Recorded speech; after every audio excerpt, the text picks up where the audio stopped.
बिस्मिल्लाहिर्रहमानिर्रहीम नहमदु व नुसल्ली अला रसूलिहिल करीम। मेरे मोहतरम सामीन व नाज़रीन, आज जो मैं आपकी खिदमत में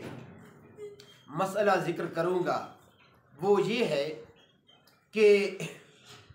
बुसीदा कुरान पाक यानी शहीद कुरान पाक, शहीद हदीस पाक की किताबें या मुक़द्दस औराक जो है, यानी कि जिस तरह आप सल्लल्लाहु अलैहि वसल्लम का नाम मुबारक या जो है अल्लाह रब्बुल इज़्ज़त का नाम मुबारक, और इसी तरह जो है दीगर मुक़द्दस जो औराक होते हैं जो शहीद हो चुके होते हैं, बुसीदा हो चुके होते हैं, और इनका संभालना ज़रा मुश्किल लगता है, तो लिहाजा इनका क्या करना चाहिए। तो बाज़ दोस्तों ने इस बारे पूछा है। तो मेरे मोहतरम सामीन व नाज़रीन, इसके लिए बेहतर तो तरीका ये है कि कोई ऐसी जगह बनाई जाए जहाँ इन सब को रख दिया जाए हिफाजत के साथ और अदब के साथ, या फिर जो है इन्हें किसी पानी में डबो दिया जाए और इनकी जो स्याही है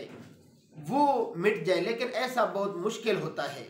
और पानी को जो है अगर ऐसा मुमकिन हो सके तो पानी को जो है किसी मुक़द्दस और पाक जगह पर या जो है अदब वाली जगह के ऊपर उंडेल दिया जाए, लेकिन ऐसा मुश्किल होता है। या तीसरी सूरत इसकी ये है कि इन्हें दरिया बुर्द कर दिया जाए, यानी दरिया में भी ऐसी जगह पूरी मालूमात लेकर के कहीं नऊज़ बिल्लाह किसी गंदी जगह पर ये न चले जाएं, किसी गंदी जगह पर ना जो है ये जमा हो जाए, क्योंकि बाद लोग नालों पर और ऐसी जगहों पर बहा देते हैं जो पानी फिर एंड में किसी गंदी जगह के ऊपर जाके जमा हो जाता है, और उसमें और लोग भी गंदगी वगैरह डालते रहते हैं, गंदा पानी उसमें पहुंचता रहता है और तरह तरह के जो है ना गिलासतें उसमें होती हैं। तो ऐसा एहतिमाम, बिल्कुल ऐसी जगहों का एहतिमाम ना करें, बल्कि ऐसी जगह तलाश करें और ऐसे एहतिमाम किया जाए कि जहाँ पानी बिल्कुल पाक हो, उस पानी में किसी किस्म की गंदगी या गिलाजत ना मिलती हो।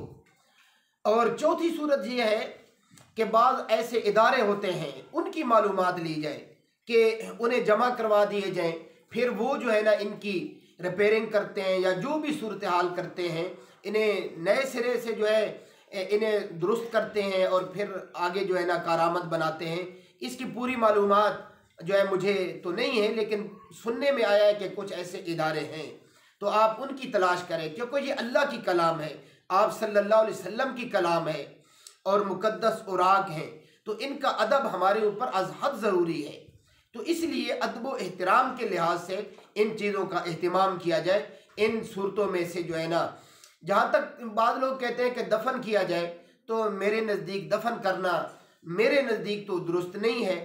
क्योंकि वो भी फिर मिट्टी में जो है मिल जाते हैं। तो अगर ये एहतिमाम हो सकें तो ये अदब के लिहाज से ज़्यादा करीब है। अल्लाह ताला मुझे और आपको अमल करने की और आगे तक पहुँचाने की तौफीक अता फरमाए। व आखिर दावाना अनिल हम्दुलिल्लाहि रब्बिल आलमीन।